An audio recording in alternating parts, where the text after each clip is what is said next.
Welcome to True Drew Podcast, your source for all things Nancy Drew.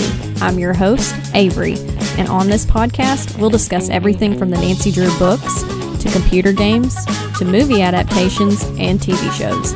Nothing is off the table. So if you're a True Drew, you'll definitely want to tune in for this podcast. Hey guys, and welcome to another episode of True Drew Podcast. And on today's episode, we're going to be talking about The Quest of the Missing Map. Now, this is the 19th book in the Nancy Drew series, and it was first published in 1942. And I can honestly say, I don't really remember this book much from my childhood. It's not one of the mysteries that stood out to me the most. So, yeah, when I started to pick up this book to read it, I really didn't know what I was getting into.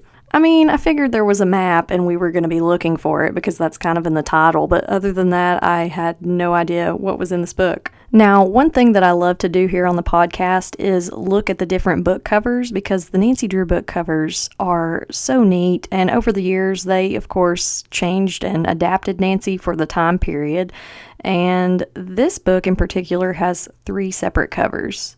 Also, if you like to see these covers before I discuss them on the podcast, we always post them on our Instagram, which is True Drew Podcast, and I also like to get your all's opinion on what your favorites are. So for the first cover that we're looking at, this one is from 1942, and Nancy, again, has the blonde hair. She's kind of got a victory roll hairstyle going on, which just kind of shows the times are changing. And she's standing in front of this piano, holding a map, and you can see these model ships in the background. And the way that they did this cover is actually kind of cool. It looks like Nancy herself is on a map. It looks like part of the cover's been kind of torn away, which is kind of an interesting detail. Now, on the second book cover, we again have Nancy in this room with these model ships. She's got red hair in this cover, and she always has looked very scared to me on this cover. She's looking up into a mirror and she can see someone standing behind her in the room, which that honestly, is that anyone else's worst nightmare? I have this nightmare that that's always how it happens in horror movies. Someone bends down to pick something up and then they look back up in the mirror and there's someone who's appeared behind them. Maybe that's just me. But on the third cover, this one, they went for a bold color choice. They have a pink background, and it kind of matches Nancy's sweater, so she kind of looks like another disembodied head and hand kind of floating on the cover.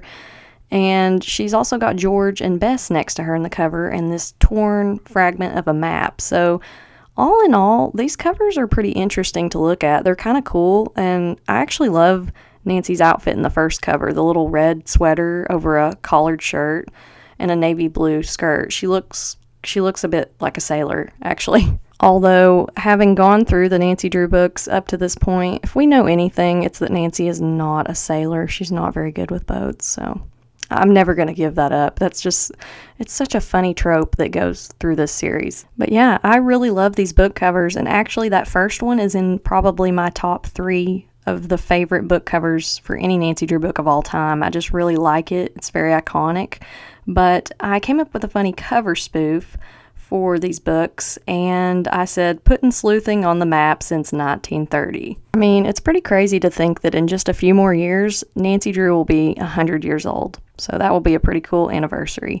But as far as the cover ratings go, I gave these 5 magnifying glasses because they're really good covers, and I don't know, as you'll see, sometimes the book covers are really good and the book's not that great, and then vice versa, but I really like these covers. So now we're going to jump into the cast of characters for The Quest of the Missing Map, and we have Ellen Smith, Miss Chatham, and Trixie, Silas Norse, which is an interesting name. He's the former owner of Rocky Edge, the estate that Miss Chatham and Trixie live on. Spike Doty, who is a robber, Mr. and Miss Brown, and Rourke. So I've written a synopsis for this book, and I'll go ahead and read that real quick so you can kind of get a feel for this book and the plot. Ellen Smith, a former charge of Hannah Gruen's, comes to seek the housekeeper's advice on accepting a job at Rocky Edge Estate, where she would be teaching music to a girl named Trixie for a Miss Chatham. She is creeped out by the place and asks Nancy to come along, and while she's interviewing, Nancy checks out the ship cottage on the property, which Trixie says is haunted. A mysterious piano is inside that won't play.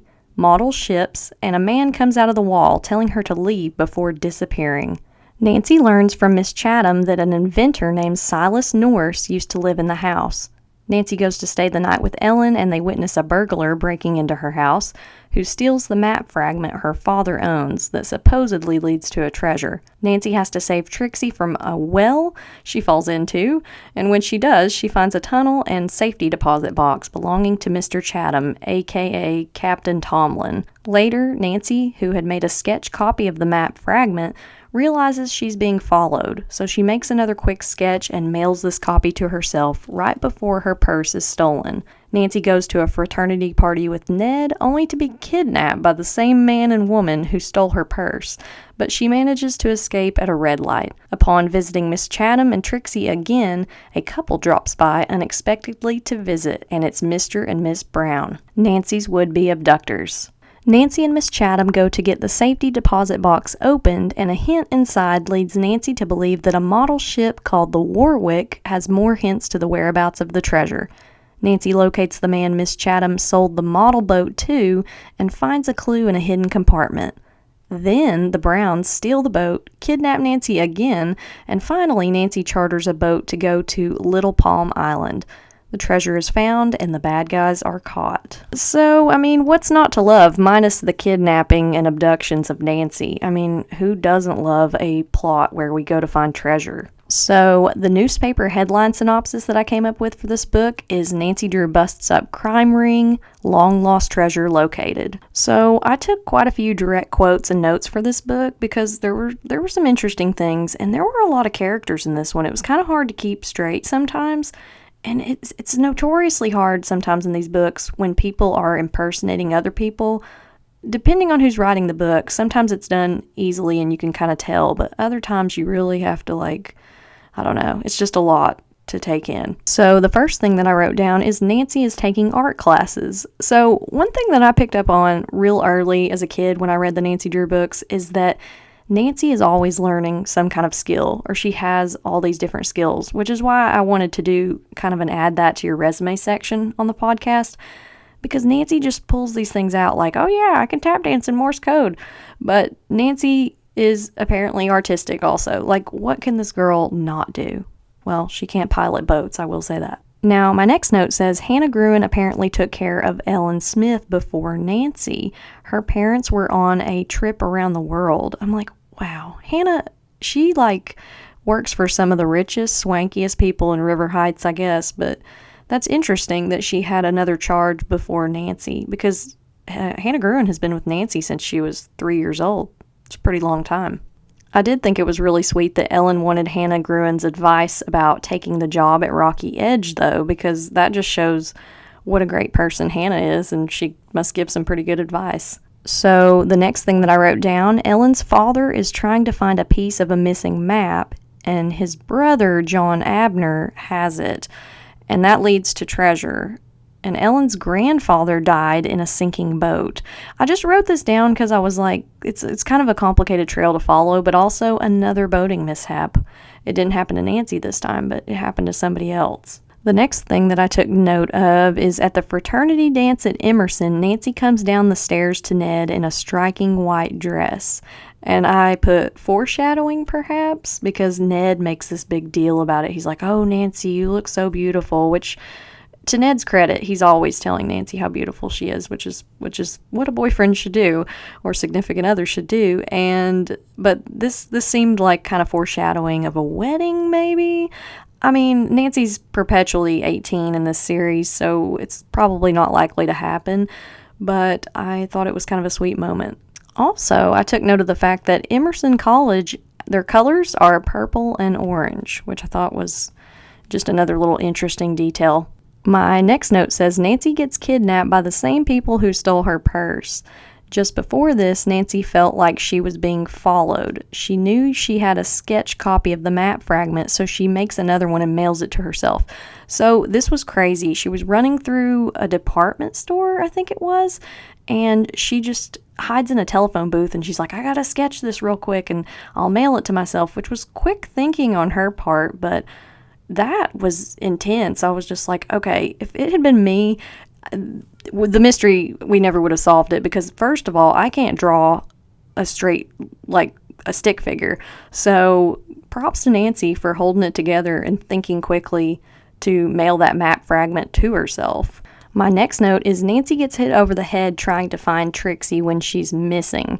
So I've started a poll, I think, that I told you all about, where I list all the ways that Nancy has had injuries or near-death experiences, and she's been hit over the head quite a few times. So I checked. She's been hit over the head at least 4 times up to this point of this book, and I'm like, your girl needs to get a brain scan, because I'm like, you might have a concussion, my friend. My next note says, for someone who wants a job as a caregiver, Ellen is horrible at her job. Trixie goes missing twice. Now, in Ellen's defense, Trixie is a very rambunctious child, and this estate that they live on, I mean, they have a well, they have this ship's cottage with secret passageways, like, probably not the best place for a child to grow up, but, I was like, Ellen apparently got this job very well, but I would have loved to seen her resume because, Trixie fell in a well. So the next thing that I took note of is Nancy puts gray powder in her hair and pretends to be a cleaning lady. Now, this reminded me of Password to Larkspur Lane when she and Bess dress up as a nurse and an elderly patient to get into the care facility, but Nancy gives herself the name Miss Frisbee and sneaks in to investigate Spike Doty's room. He's the guy who is a robber at his boarding house, and apparently her disguise isn't that good because Ned spots her and follows her. So I'm like, what was Ned doing? Was he just driving down the road and then he's like, oh, what's that older lady? Oh, that's my girlfriend. That's Nancy Drew. I'm going to go see what she's doing. So Nancy, Bess, and George get the model ship stolen from them. The Warwick is this boat that Miss Chatham sold, and they had to go locate it, and they decide to go on a picnic, and Nancy, they leave it in the car, and this guy steals it. Mr. and Miss Brown steal it. So that was not good. But then Nancy sees a newspaper ad telling her to come to a certain address to get the ship back. And Nancy does it against her better judgment, and this boy tells her that she has to come upstairs to get the ship from his grandmother. And I was like, Nancy, you better not do it. But she does. And once she gets up there, Irene Brown jumps out from under the covers like Big Bad Wolf style and just like grabs her. And it's just... It went against Nancy's better judgment to do this. Also, Mr. Brown just comes out of the closet. I was like, what is with this husband and wife duo? Like, what made them turn to a life of crime? I don't know. But, yeah, I wish Nancy had at least told somebody where she was going. But Hannah saves the day. When Nancy's being held up by the Browns, they make Nancy write a note saying she needs the map piece, and they send it to the house. But Hannah sees right through it, and she draws them a fake map, which I was like, go Hannah. Hannah saves the day. But my next note, this guy had such a weird name. There's a guy named Snorky on board the boat Nancy charters, and he's working with Spike Doty, because of course he is, and he keeps poisoning the food, and so they get real mad at him, and they accuse him of it, and he just pretends not to be the one doing it. But when everyone arrives at the island, Palm Island, a man in a white suit says the island is his and they can't dig there. Apparently, I was thinking about chicken because my first thought was Colonel Sanders, but his name is Mr. Hayborn. And the last note that I took down is at the end of the book, Ned says, Nancy, how about taking your mind off mysteries for a while and thinking of me instead? I mean, poor Ned Nickerson, am I right? Like, he just wants some romance, and Nancy's like, no, hang on a second, I gotta solve this mystery. Okay, so we're to the part of this episode where I would normally have a What's Cooking with Hannah Gruen, but Hannah actually didn't do much cooking in this book. I know, sad. So for the add that to your resume section of this episode, I put that Nancy could be a cartographer. She's great at drawing maps, and she showed a lot of artistry in this book. It was kind of interesting. I also said that she could be a police sketch artist because when they're trying to identify, I think it's Mr. and Miss Brown, Nancy just is like, yeah, I'll just whip up a sketch for you. But Nancy is also a disguise artist. Now, she didn't fool Ned, but she apparently fooled the people at the boarding house by dressing up like this older lady and saying, yeah, I'm Miss Frisbee and I'm here to clean. But, yeah, Nancy just has so much artistry. Now onto the things that I liked about this book. I will say this mystery got off to a good start. It really hooked me in the first few pages because I was like, oh, we're looking for a map. We're at this mysterious estate. And searching for treasure is always fun. So I really liked that about this book. As for the things I didn't like, even though this book started out really great, the last 3 or 4 chapters just lagged. They kept talking about Snorky and he was poisoning the food and just trying to find the treasure on this island. It just dragged a lot. And there were way too many characters, I thought. I mean, they had some interesting names. They get points for that. But it was just a lot to keep up with. So my overall magnifying glass rating for this book was 2 magnifying glasses. I thought it did have some good points and some merit to it, but it wasn't the best constructed mystery. We've seen some that have really hit it out of the park, and then there's been some real bad duds, but this one gets 2 magnifying glasses from me. So yeah, that concludes this episode for The Quest of the Missing Map. And next week we're going to be talking about the clue in the jewel box. So if you like older ladies who turn out to be monarchs and you like missing jewelry, then this will be the episode for you. And as always, if you'd like to follow along on Instagram for more Nancy Drew related content, I am over at True Drew Podcast. Until next time. Thank you for listening to this episode of True Drew Podcast. If you'd like to stay up to date on the latest information and new episodes, our Instagram is True Drew Podcast. Or for general inquiries, you can email us at truedrewpodcast@gmail.com.